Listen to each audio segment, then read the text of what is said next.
one, they've got the squad. Two, they've got the mentality. And three, they can find a way of scoring goals. But at this moment, that's all you can concentrate on. Arsenal are the best team in Europe.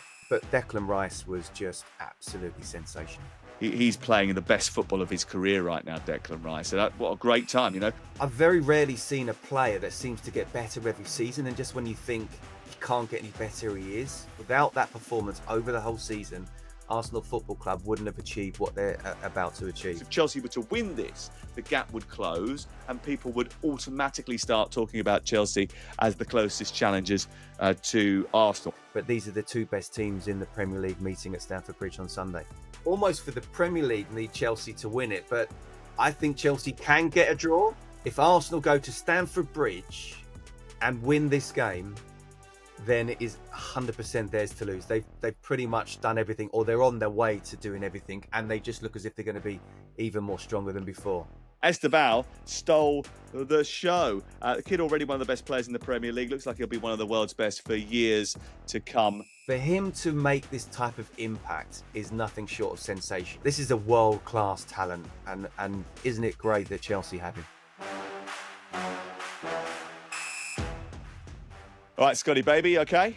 I'm good, mate. How are you? I'm okay. Now, a couple of weeks ago, I did a show on TalkSport. It's supposed to be with Troy Deeney and with Sir Alex of Crook. Now, I was left on my own for a little while. And as you know, I was very upset about that because I felt as if I'd been let down by my friends. Troy was late and eventually turned up at 11 o'clock and Crook had gone racing. Okay. Now, obviously, he was, you know what he's like. It's never his fault. It's never anything to do with him. But he was all like, well, it's not I booked a day off, you know. I went, yeah, okay. You're not 12. You don't need a day off to go out with your mates. Anyway, today we've scheduled to do the podcast, and we're starting late now, aren't we? Me and you, we're starting late here. We're what, 9 minutes late overdue? Yeah, I think we're late. I think we're well late here. And he's gone completely off the radar, right? So he's not only late, but he's not picking up his phone. He's not answering his WhatsApps. He's completely gone off reservation. So I'll tell you what we think is going to happen is that the oaf will turn up halfway through this podcast. But we're determined to prove that he isn't the life and soul of the party. We can handle that. It's not just Crookie's world we live in, and if Crookie's not around, we can live in another world. At what point do we actually get worried about him, though? You know him better than me. Do we ever get worried about him or not? Tuesday. Right. What an eventful week it was in the Champions League. Arsenal and Chelsea laying down serious markers against European heavyweights. And they face each other next. And we're going to get into that, of course, because we're all expected to be there on Sunday. Not quite so good for the rest of the Premier League sides. I was at Liverpool, awful on Wednesday night, really. I have to be honest. There was a few flashes in the first half where they were okay, but it was never, ever more than that. Not by the standards that they've set themselves. They're miles off the pace. They were hammered by PSV. And with respect to PSV, if you go back to last season, I mean, they won the title last year in the Dutch league. And remember the game where Arsenal took them completely apart? Do you remember that? It wasn't that long ago. And remember, they lost at home to Union Saint-Gilloise earlier in the competition. I think they're a good team, actually, PSV. But even so, that wasn't a great result. It's definitely not a great result for Arne Slot, who's under massive pressure. Man City, Newcastle, Spurs all lost as well. What was your sort of takeaway from the midweek, Scotty? Well, the big one for me was Chelsea. And Chelsea, Barcelona, you know, the sort of big boys coming to town. There'd been that rivalry when, you know, John Terry and Frank Lampard and Jose Mourinho were there, and against the Messis and Ronaldinho. And yeah, for me, it was just a fantastic performance all round. I mean, in many ways, it reflects what Arsenal did 24 hours later. Just come up against one of the big powerhouses in Europe and yet absolutely kind of demolished them. And I thought it was a brilliant performance, brilliant goals. And it is set up now. And you know what I say about Chelsea, and we can talk about that just in a second. I don't think they're ready to compete to the end of the season. But these are the two best teams in the Premier League meeting at Stamford Bridge on Sunday. They certainly are. The big takeaway for me was Liverpool's insipid performance against PSV. I don't think I can get away with it without talking about it because it was just so seismic. I think what you have to understand is that this run is so bad. This run that they're on is so bad that it pales into insignificance anything else that has happened, even in like the periods where Brendan Rodgers was struggling towards the end, or when Klopp had that little wobble, or go back even further, the end of the Benitez reign, the Hodgson reign. We're talking. This is an unprecedented in living memory run of results for Liverpool. 72 years since they were this bad. 9 defeats in 12 games, and 3 straight defeats by 3 goals.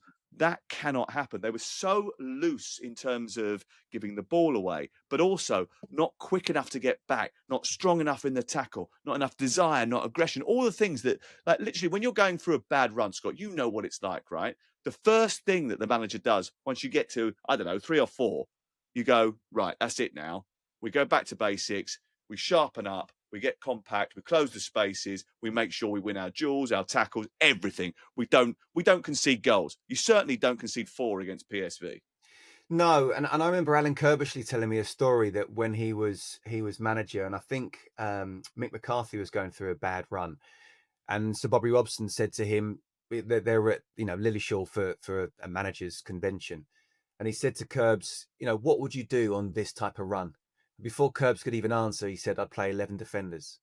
And his point is, you make yourself difficult to beat. You literally go back to basics. It's not old school to say you just make yourself very compact, very well organized. If you have to kick it into rose edge, you kick it into rose edge, and you make sure that you're not open in any way whatsoever, either in transition and especially in set pieces as well. And I think that's something that Liverpool have completely lost. And I watched Arne Slot's post-match presser, and the reporter had to repeat a question because he didn't quite get it. You could see that his eyes were almost glazing over. He was almost just in a real daze, in a real mist of what on earth is happening here and how do I turn it around?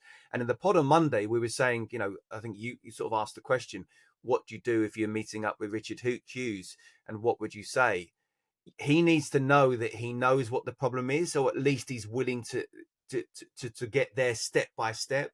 It just seemed to me as if it's just unraveling and coming away from him at the moment, and that's very worrying indeed.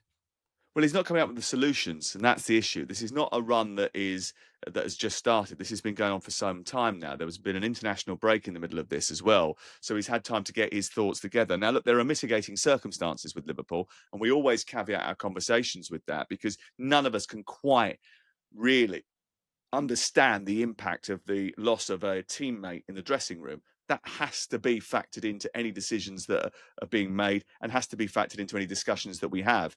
But at the same time, you can't keep losing football matches. You No. can't keep dropping down the table. You can't keep dropping further down the Champions League table. Now, look, their Champions League performances have been okay. The results have been okay. They did very well against Real Madrid. They were excellent that night. And actually, when they beat Villa and then Real Madrid, you expected them to kick on from there, but they've regressed again. Since then, they've lost away at Manchester City when they weren't very good at all.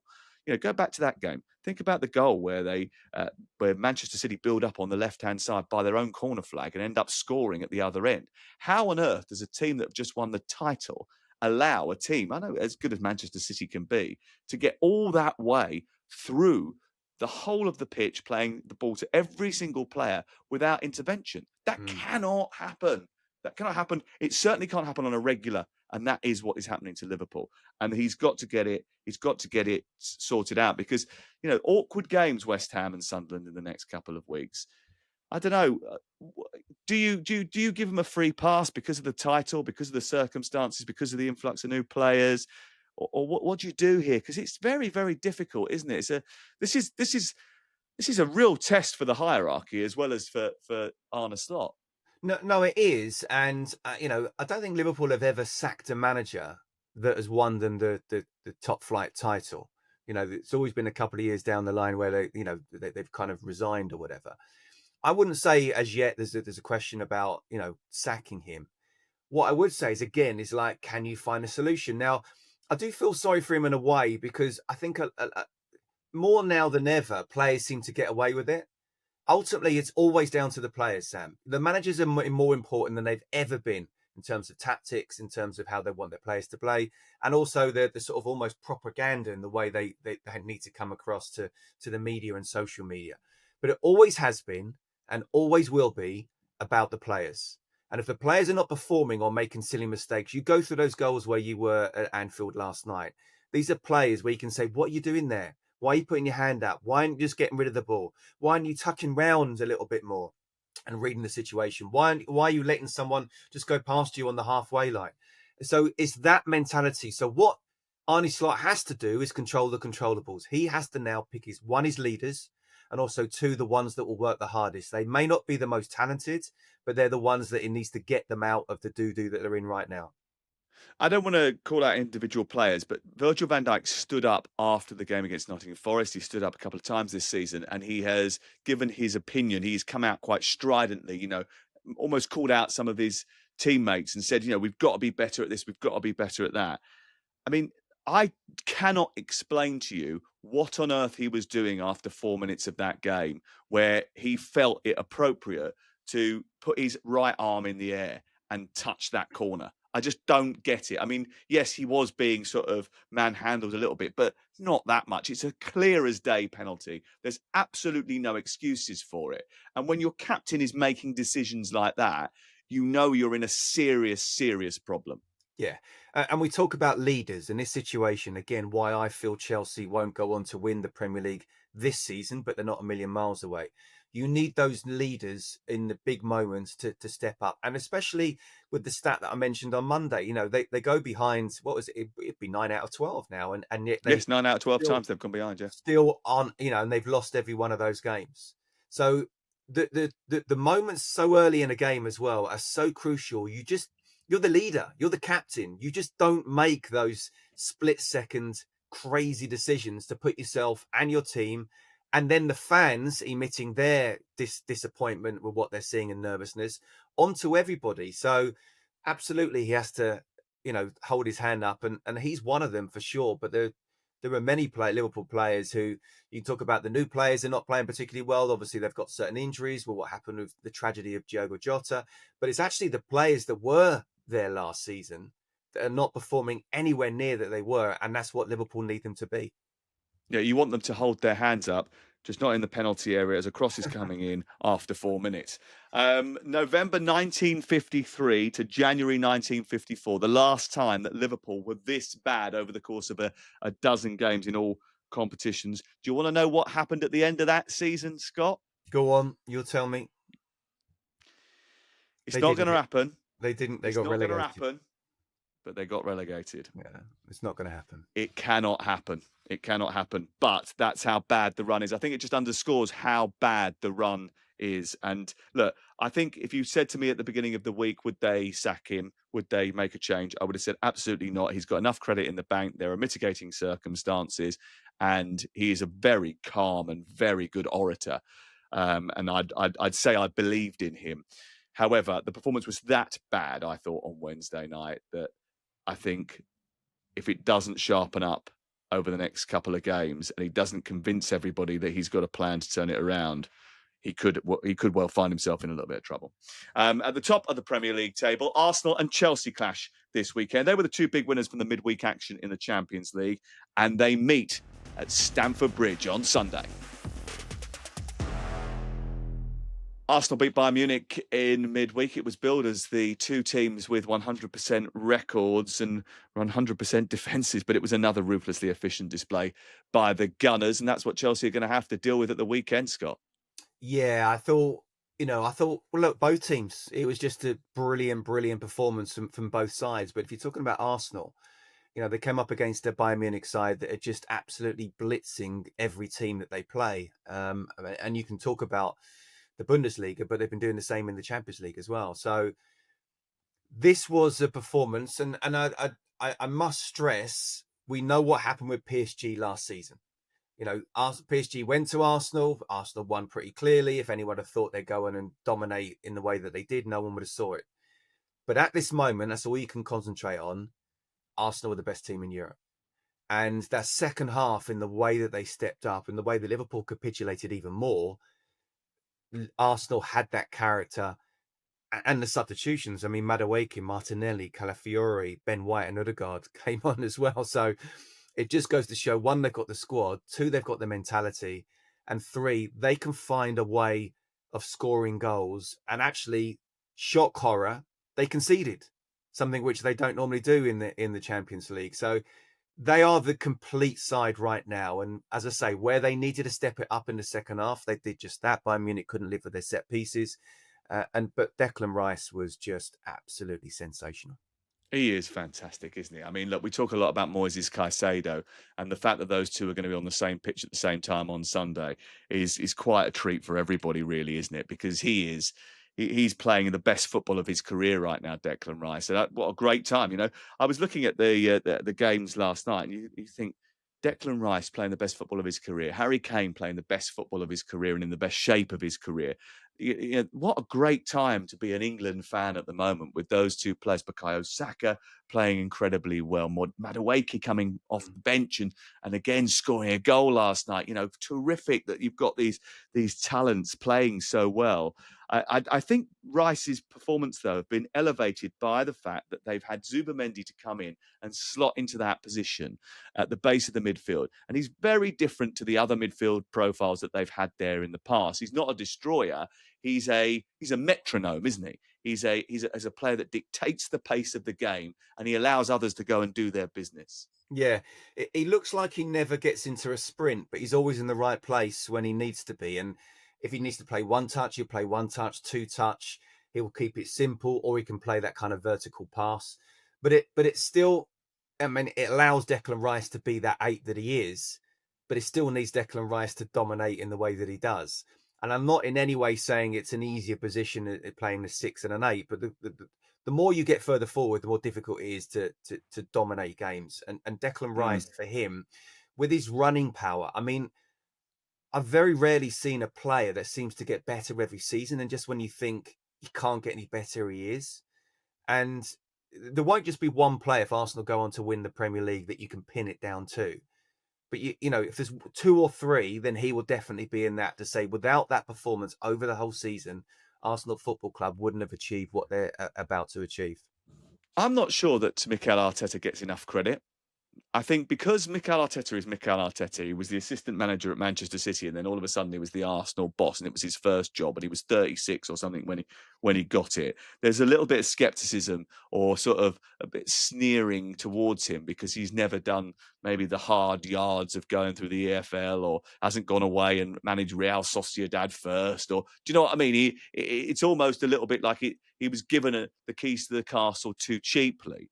But I think you've got to give him so much credit, not only for the way that he's developed this team over the course of that period and got them to be serial challengers and now front runners for the Premier League and favourites for the Champions League as well, but also the in-game solutions that he comes up with, which I think are really impressive. And in this period where they've had no Gyökeres, they've had no Havertz, and they've had to play Marino up top, it's really worked for them. Now, he came up with that solution last year and it worked to an effect. This year, he's had to use it again and again. It has worked for them. Do you think that sometimes his tactical nous is overlooked? Um, yeah, probably. I mean, I would say that he really has been given the best squad in the Premier League by a million miles, and I think the likes of Ezak coming in, and by the way, since the start of last season, he scored 10 more goals than any current Arsenal midfielder. So to bring him in and add those type of goals that where Marino can drop off and then he can go in behind, or he can be that number 10 for the two wide players to go in behind. Plus, I think the likes of, what he did last night, what I think about Mars Lewis Skelly. I think he's a great talent. He does need to learn a little bit more on the defensive side. And Michael Elise went past him a couple of times. What did he do? He brought on Calafiore, who not just sort of kept him quiet, but also got forward and made the assist for Madueke's goal. So it's Yeah. about knowing what to do, when to do, and when someone needs a little bit of help. So yes, from a defensive, from an attacking point of view, he's not been afraid to go down the set piece route, which was seen as a bit kind of like anti-football a couple of Bit seasons ago. rudimentary. Exactly. So no. I think listen, he's been given all the tools this season more than ever. But I think the fact that he's built it up, even going back to Aubameyang and what he did there, that was a big, big statement. And fair play to Mhm. Edu and the hierarchy for sticking behind him. But that's what can happen if you feel you've got the right person in place and you trust the process. And that I do think they're going to win the Premier League. I don't think they're going to win the Champions League. I think it's too difficult to win both, but Yeah. they'll be in with a shout. Yep. I think it was interesting that you said they've got the best squad in the Premier League by a million miles. The recruitment's been very good. But I look at City's squad, I look at Chelsea's squad, I look at Liverpool's squad, and I think, there's good squads around the Premier League. The difference with Arsenal is that I think Arsenal squad is the most balanced squad. Every single position has two players of high quality, and nobody else has that. But that's taken time. And I think, again, and I keep banging on about it. I know I shouldn't be a big advocate for Arsenal and Arteta, but I can't help but be impressed by the fact that if you decide you're going down a certain road, that you follow it to the end. And that's what Arsenal have done. They've allowed their manager to recruit. They've allowed their manager to pick the system, to pick the plan, to lead from the front, and they are reaping the rewards. And there's validation in keeping a manager for a long time. And I quite like that. I think, especially being a Chelsea fan, experiencing a change in the dugout almost every 5 minutes, it feels like sometimes. It's nice to be in a situation, I imagine, as a club where you've got someone to hold on to. And this is why it's fascinating to see what Liverpool do. I mean, Liverpool aren't sackers, but what Arnie Slot's done in his first season. Now it's really bad. Some Liverpool fans are saying they should get rid of him. You know, what do you do? Then that's where you have that conversation and sit down. And obviously, there's been those conversations before with Mikel Arteta, and the hierarchy have gone, listen, this guy knows what he needs to do. There's a big Mm, turnaround that needs to happen. We need to support him in the tough times. And there have been some very, very tough times. And the only thing I'd say is with Chelsea, the squad is too young and not ready yet. With Manchester City, they're still in that transition from the massive empire that they had 2 seasons ago. Who was the other one? Liverpool are doing what City did last season.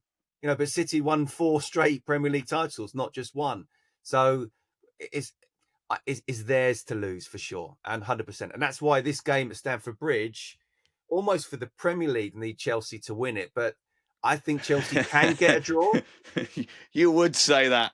I No, would say that as well. look, I Yeah. want Chelsea to win Hey, listen, guys, whatever. we're doing it for the good of the Premier League. We're not. There's Sam, no heart in this. This is all down to the good of the Premier League. Sam, I don't care if the roles were reversed. I'd want Chelsea to win, so I don't mind saying that.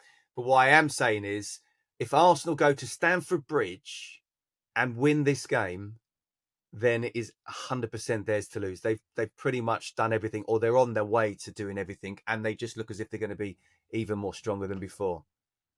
Okay, Esteval and Lamine Yamal went head to head the other night, and it was a battle of who could be the biggest superstar. Esteval stole the show. The kid already one of the best players in the Premier League. Looks like he'll be one of the world's best for years to come as well. Um, how impressed were you with his performance? I mean, the goal that he scored was terrific, but the fact that he's doing it against Barcelona, I think, says something completely different, doesn't it? Yeah, I mean, look, the goal in itself is one thing, but just the whole performance, and I want to come onto the goal, and I will. I cannot tell you what it must be like for an 18-year-old kid to come to a different culture, different country, different culture, different continent, different language. And clearly, he's not anywhere near fluent in English right now.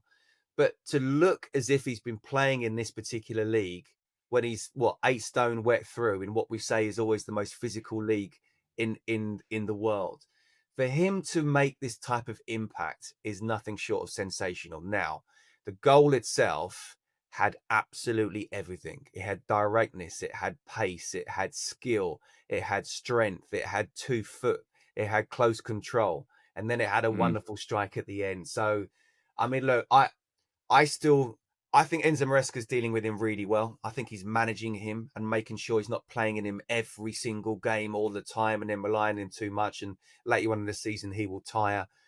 But this is a world class talent, and isn't it great that Chelsea have him? There is the prospect of Cole Palmer. Cole Palmer comes back this weekend. Those two playing in the same team looks pretty impressive. It'd be interesting to see how Chelsea line up in this game because Enzo Maresca is a constant tinkerer, isn't he? He doesn't keep the same team. He's always rotating.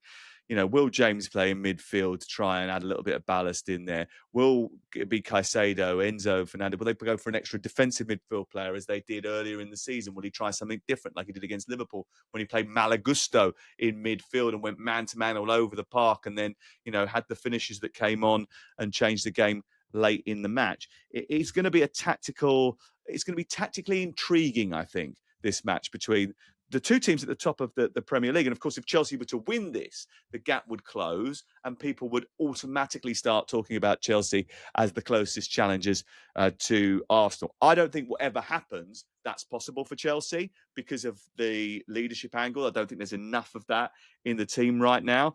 But tell you this, the oldest player in the team is Robert Sanchez, right? Or certainly he's one of the oldest players in the team. Right? The Chelsea fans have got a new song for Robert Sanchez. It's called Walking in a Sanchez Wonderland. And he sort of won people over, Scott, hasn't he? Do you know what? I'm not sure if I don't know how I'd take that as a compliment if I were Robert Sanchez. I know the meaning. I think it's a backhanded compliment, isn't it, from the supporters? It's a very backhanded compliment. Can I just go back a little bit? As you mentioned about Mikel Arteta, can I mention Enzo Maresca and the fact that how well he's doing right now and the tactics behind that Barcelona high line, playing Neto up front and then the two wide players with pace as well. Yeah, it's impressive. Very impressive. Okay, I've got that out of you. You got it. You got me to say it. I think he's doing a great job. I think he's a really talented manager who is learning in the job in the way that Mikel Arteta was in the early days. But Robert Sanchez, look, I'm almost turning as well, and I've said the goalkeeper role is so important that he's not someone who could win Chelsea the Premier League. But the last 6 months, basically because he's actually, one, stopped making basic errors, and two, he's just getting rid of the ball rather than trying to play intricate passes if he's number 10. So, yeah, hopefully he understands the sentiment behind the song of the Chelsea fans because it's certainly meant. It's just a little bit of banter. It's okay. It's fine. Listen, as long as he keeps keeping clean sheets, and Chelsea are doing that at the moment, absolutely, then they will be very, very happy. Hold on a second. What can I see coming up over the horizon? It's a big red devil-shaped monster. Oh, no, it's Alex Crook. Oh, cheers for joining us, mate. Good morning. Honestly, I didn't set my alarm. I apologise. It's 10:15. I never stay in bed till 10:15, but I've had 2 late nights in a row. This is what Matterface does every week. I just haven't got the stamina for it. Right. Listen, what were you doing last night that meant that you ended up getting up late? I was watching PSG Tottenham, which was a crazy game. I tell you what, you've probably already touched on the European games, but they were much better Spurs than they were at the weekend. But Christian Romero, crikey, that handball, absolute liability. Stuart Pearce has got a real problem with Christian Romero, by the way. He said to me, I've got it, I'm fixated on it now. I can't stop watching him. Because when we went to Tottenham versus Manchester United the other week, he was close. Because obviously, listen, Stuart Pearce knows how to defend, right? And he was absolutely scathing of Romero's performance that day. And he said, I can't unsee it. I see it all the time. Every time I watch him, he said, I've been watching him so closely. He said, he just doesn't do the work. And that is a massive problem for Thomas Frank going forward. And, look, they conceded, how many goals they conceded on Wednesday night? 5. 5 in the end, yeah. Led twice, led twice in the European champions' backyard. But this was a PSG team with no Hakimi, no Doué, Dembele only on the bench. So it was an opportunity for Tottenham, and ultimately it's another defeat. Okay, well, anyway, listen, thanks to you for turning up. That's it for the Premier League All Access podcast this week. Next, only joking. Right, okay, let's move on to some other games that are taking place this week. West Ham, Liverpool. Listen, 9 defeats in 12 for Liverpool. We know about the situation there. We've talked about it at length already. We're not going to go into it again. But West Ham avoid defeat here, and that will be 4 without a defeat, Crook. Yeah, and listen, I remember last season, Liverpool strolling to the title, went to West Ham, put them to bed in the first half, and probably even a month ago, you'd have looked at Liverpool's fixtures and you said, well, West Ham away, that'll be a win. And they've got quite a favourable run of games coming up. But nothing is coming easy, is it, for Liverpool at this moment in time? And West Ham have improved. I think they're a little bit fortunate, even though they led 2-0, to come away with a point from the game at Bournemouth. They got absolutely battered in the second half of that game. And Alphonse Areola, who I'm not a massive fan of, and I'm not sure that Nuno Espirito Santo is either, really kept them in the game. But this is going to be another potential banana skin for Liverpool. And I don't know how deep you've gone into it, but I think Arne Slot's got some huge decisions to make now. I think there are some senior players, some key players from last season who need taking out the firing line, Mo Salah being the obvious one. But I think it's about time he dropped Virgil van Dijk as well, because I think he's making too many mistakes. Absolutely no chance that they'll do that. And the reason for that is there's nobody else. And that's one of the big problems they've got. They're massively light in central defence. They're massively light in midfield. It's just not possible for them to do it. It can't. And Ekitike's picked up an injury. He probably isn't going to be fit for the weekend. That's going to be an issue, and Isak is going to have to play. Callum Wilson probably will play as well now because he's started to become undroppable. The only issue is keeping him fit. If they can do that, then they might have a good chance at the weekend. Manchester City, another side, handed a surprise defeat in midweek. Pep said after the break that the season starts now. Since then, they've lost 2 games, Scott. Yeah, I mean, look, he's admitted he probably made a mistake or wouldn't do the same again, making 10 changes midweek. But you look at that Champions League table and, there are teams just below that dotted line that will want to try and get in there. And City don't want to go down that route again of a playoff. So they need to make sure. Arsenal are there already. Chelsea obviously aren't there either. But Manchester City, they need to make sure they finish in that top 8. And there's not easy games from here on in. But I still don't really read too much into that in terms of where City are right now. And we touched on City a little bit earlier with the squad that they've got. They're still getting used to certain players. And I think this is almost their transitional season. But yeah, absolutely. You need to come back in and what do you do? What the winners do when they lose? They come back and make sure they win the next game. So one, the team selection is going to be really interesting from Pep Guardiola. And 2, you need your senior players to step up in the way the Liverpool players haven't, but City players, to be fair, and the most this season have. You'd be massively surprised if they didn't beat Leeds United. Erling Haaland, who's was a boyhood, I think it's a boyhood Leeds United fan, certainly had a Leeds kit when he was growing up, and he was born in Leeds, Erling Haaland. And Leeds United 5 defeats in 6, and away from home, very, very poor. And Crook, from what I hear on the grapevine, we are heading to a Farker in the road. Yeah, we are. There was talk that he could even be relieved of his duties before the game this weekend. I don't think that will happen. And actually, I think he'll limp on for a while longer. I think the next 2 games after this, if I'm right, are Liverpool and Chelsea. So it looks statistically the hardest run over the course of the next few weeks.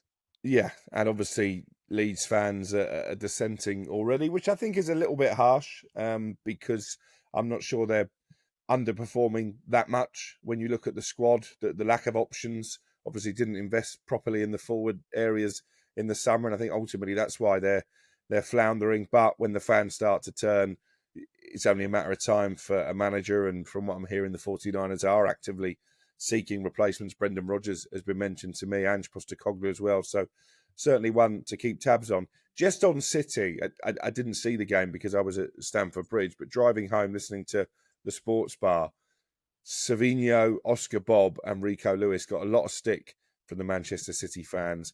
And I look at Savinho and I look at the money they turned down from Tottenham in the summer, and I can't get my head around why they didn't take that bid, because I don't think he's good enough, Savinho. And I think there's a reason that Manchester City are looking at Antoine Semenyo down at Bournemouth, because Pep Guardiola is concerned by the lack of goals coming from his midfield. Yeah, well, they don't score any goals apart from if Erling Haaland does, which is a massive problem for them. It is something that, it's great if he's fit and firing. If people do a job on him like the Newcastle did on Saturday night and keep him quiet, you're in massive trouble, aren't you? You're not going to score goals, not going to score enough goals to get over the line in the Premier League. You mentioned there, I think I said at the beginning of the season, I mentioned during our preview pod that I could see Leeds United hiring Ange Postecoglou at some point during the season. Now, once he got the job at Nottingham Forest, I didn't think there was a chance it would happen. But all of a sudden, it's come up again. I mean, how realistic is that? I mean, the idea of sort of Ange or even Brendan popping into Ellen Road. And would it be a good thing, do you think? Well, we've got a Leeds fan on our sort of breaking news group at work, haven't we? And he said if we hire Ange Postecoglou, we'll go down. I can see where he's coming from, because I think if you try and play Ange ball with that Leeds squad, then ultimately they're going to concede a lot of goals. And I'm not 100% sure that Ange, having been burnt at Nottingham Forest, is going to jump straight back into a job like this. I think Brendan Rodgers is slightly different. I think he is keen to get back to work as quickly as possible. But they're going to want assurances, whoever comes in, there'll be money to spend in January, because they're not cut adrift, Leeds, as they maybe were last time around in the Premier League. So they've got an opportunity, but they need to spend money, and they need to spend it properly. Okay, one more game to go. Crystal Palace can cement their European credentials. They welcome Manchester United to Selhurst Park. So we've got 2 games for you live this week on TalkSport. Tottenham against Fulham is live at 8 o'clock on Saturday night. Make sure you join us for that. Fulham have got a good win against Sunderland and should have won by more actually last weekend. And Tottenham Hotspur, who were struggling, losing losing a lead against Manchester United late on, then getting thrashed in the North London derby, then losing away at PSG, although putting out a better performance and getting 2 goals from Rando Kolo Muani. But Sunday morning, 11 o'clock, we're on air with Crystal Palace against Manchester United. And look, we're recording this prior to Palace's Conference League game on Thursday night, which I know that Crook will be keeping a close eye upon. However, Manchester United, should we talk about Monday night, Scott, and how badly they performed? Because they were awful. I'm going back to bed. As you know, the big oaf has only just turned up, and obviously this is his specialist subject. Let's let him go. Can I just highlight? Should I highlight the text message that he sent? Should I read it out? Yeah. Should I read it out? The one where he says, "Get rid of Amorim now." That one. Go for it. I think a lot of Manchester United fans had the same sentiment after that game. Listen, I thought it was really strange. You were there, Sam. I was watching at home with my boys, and I said to them after about 5 minutes, I said, this is a bit odd. The atmosphere was flat. There was no energy about the team. There was no urgency about the team. And they made it very easy for Everton to settle into the game. And that went against what Ruben Amorim said pre-match, when he said we need to be 100 miles an hour right from the start. It was the complete opposite. The red card was ridiculous. I don't know how you covered it on air, but I don't think it's a sending off. I get the argument that he's raised his hand. It sets the wrong sort of mood amongst the younger fans looking, but it's not really a slap, is it? But either way, it's not a red card. I think if you're asking us all, we think no, just crack on, give him a yellow card, tell him to stop being stupid and get on with it. That's I think would be the advice for everyone. Would say that. Danny Murphy said the same thing. David Moyes said the same thing afterwards, and I understand that. But by the letter of the law, by the law itself, Tony Harrington has no choice, because it's an open hand to the face, above the neck, on the side of the face, on the cheek, and it's not a little tap. It's not a little tap, and there is a get out. There is a get out in the law which says unless the contact is negligible, and it's not negligible. So he's got no choice, and if he doesn't send him off, he's going to get in trouble, and he ain't having it. I'm sorry, Idrissa Gana Gueye has got nobody else but himself to blame. He's an experienced player. He's 36 years of age. If you do that, you're asking for trouble. Sorry. No, I agree with that. But listen, either way, United didn't take advantage. And the reason I was so scathing of Ruben Amorim is you're playing 77 minutes against 10 men. Everton don't have any goals in the team with 11, let alone 10. And he doesn't change the formation. He sticks with the 3 centre-backs. You're in a situation in the second half where United dominate possession. The 2 players who see most of the ball are Luke Shaw, who quite frankly was abject, and Lenny Yoro, who looks like he doesn't know what to do with the football other than pass it sideways. Even when he makes substitutes, he still doesn't deviate from the system. Now, I know they were light-handed in terms of numbers. Mateus Cunha was a massive loss. Joshua Zirkzee needs to never play for Manchester United again because he's not good enough. But he could have done something different. I sent 2 formations in the group. He should have gone to a flat back 4, be that a 4-3-3, be that a 4-4-2. What you need to do, and Scott will have been in this scenario, when you're playing against 10 men, you need to make the pitch wide. By sticking in a formation, he made it too narrow and he made it too easy for Everton to play against. And this is the problem with Ruben Amorim. There is no tactical flexibility, and you can't claim to be a top manager at one of the top clubs in Europe if you don't deviate from your plan, because every now and again, something is going to happen during a game where you need to go off-piste. Yeah, and do you know what? I asked him about that after the game, and his answer was really interesting. His answer basically said that there was no point in trying to alter the system because there was no way of affecting that area in a significant manner. He said, if I had Harry Maguire in my team, I could have just gone, all right, Harry, you go from centre half and go up front. But he had no option to do that because he was so light. If you looked at his bench, he had Shea Lacey, 18 years of age, like never played a game for Manchester United. He was the only offensive player that was left on the bench at the end of the match because he just didn't have the numbers because of injuries, because of issues. They didn't have the resources. But he also said the other reason for sticking with the system is because that's what the players are comfortable with, and disrupting it too much would only have unsettled them even further. I do think, though, it's a little bit, it's a bit route one to go. It's a system. It's a system. It's a system. There actually was another system, and also it's not. It's hard. Can how I much finish? does Let he me finish earn? first of all. Ruben Amorim, all he's got is if I've got Harry Maguire, I'll stick him up front. This is not Mike Bassett, England manager. Well, that's because Benjamin Sesko, who they spent an inordinate number of pounds on, is injured, and Cunha is injured. So that's the reason that obviously he said that, and obviously it's worked in the past. Do you think Fergie doesn't put the young lad on? What did he do against Villa when we needed a goal when we were chasing the title? He stuck on Federico Makeda. Yeah. Anyway, what I was going to say was it's not just the system. It's also the attitude and the intent and the drive. And that makes a massive difference. If you look at the players that Everton had, the type of player, the profile that they've got, players that you might suggest are luxury players, Iliman Ndiaye, even Kieran Dewsbury Hall's a silky player. You know, he's not an intrepid midfield player. Jack Grealish. They all worked their absolute socks off. They were getting tight. They were getting up and down. They were making sure they won every single duel. They would draw fouls. They would cause problems. Who does that in a Manchester United shirt? That's attitude. That's not system. That's attitude. That's desire. That's desperation to get over the line, to make something happen. Where is that? Where is that, Scott? Right. So this is what I was saying when we spoke about Liverpool. Right, there's only so much a manager can do, although I'll come on to Amorim in just a second. But ultimately, it is down. It's not old school tactics or values or whatever, but it's a good old school values to say you work hard. You absolutely run as hard as you can, as fast as you can, and you do that as a team.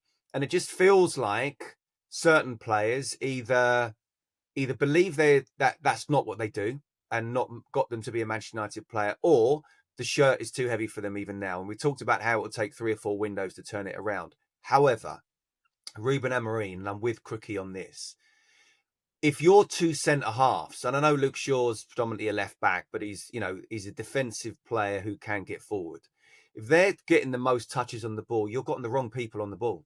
And you need to find a way to get your best players on the ball. Look, I absolutely, I'm looking at the bench now, and I get what you're saying, and I think this is why I'm not going hammer and tong at Ruben Amorim, and I want him to do really well. So the options weren't quite there, but this has happened on many occasions now where it's not about this particular game. If your centre halves, who really are defenders and not creative players, are getting the most touches on the ball, then your system isn't working. You need your most creative players, your best players on the ball as much as possible. And that's not happening. And he needs to find a way to get those players on the ball and not 2 of your 3 centre-halves. I'm not saying the system isn't a problem. I'm saying it's not the only problem. There are multiple problems there that have to be sorted. And when I spoke to him afterwards, he was pretty clear, this is going to happen every now and again. We're going to have setbacks, blah, blah, blah, blah, blah. And I totally get that because they aren't the finished article. They went 5 unbeaten, but he knew it was coming. He could sense it. I could tell by the way he was talking that he knew that there was going to be an issue. And that's got to be heart desire. I mean, I don't understand why he didn't start with Mount in the first place. You know, someone who leads the press, works incredibly hard. You've got Josh Xerxes up there, for all the love in the world. He works and he does try, but he just hasn't got it, has he? He just hasn't got it at that level. But he's never had it at that level. He didn't score a load of goals for Bologna. You know, it wasn't like he was ripping it up in Serie A. He was doing well at a team that was surprisingly challengers to get into the Champions League places, but he was never scoring loads and loads of goals. He didn't look like scoring a goal on Monday night. In fact, Manchester United didn't really look like scoring a goal, full stop. And that's a big problem because they go to Crystal Palace this weekend, and Crystal Palace are hard to break down at the best of times. Okay, I think we probably need to leave it there. Crook, thanks for eventually turning up. It was really good of you to do 11 minutes of the podcast today. Boys, see you at the weekend. Crookie, actually, do you know what? This is becoming a little bit of a love triangle because we're doing 10 till 1 together on Friday. And then I think we're going to see each other Sunday as well. Fingers crossed too. So, okay, we've got the weekend together. That's great. Thank you very much, Scott, for doing so much work today. Crookie, you just go and chill out, mate. We've got Stoke against Hull live on TalkSport 2 on Saturday at 12:30. That's from the Championship. Stoke going great guns at the moment. Another big win in midweek. Game Day Live takes you round the grounds from 1 o'clock on Saturday. Brentford, Burnley, Manchester City, Leeds, Sunderland against Bournemouth, and a full classified service at 5:15. The only place on the radio to get that. We've got Coventry, Charlton at 3, and then I'll be at Tottenham against Fulham. 8 o'clock with Stuart Pearce, and Sunday, Crook and I, with Dean Ashton and Perry Groves, will be around the grounds as usual from 1:30, and we're going to be based at Stamford Bridge, where it's going to be Wow against their top boy up front, Marino, I suppose. Rice against Caicedo. What a fantastic game we've got for you. We're looking forward to that. That's Sunday afternoon. We'll be back on Monday to review all the Premier League action as well. So stick with us on Premier League All Access and tell everybody about it.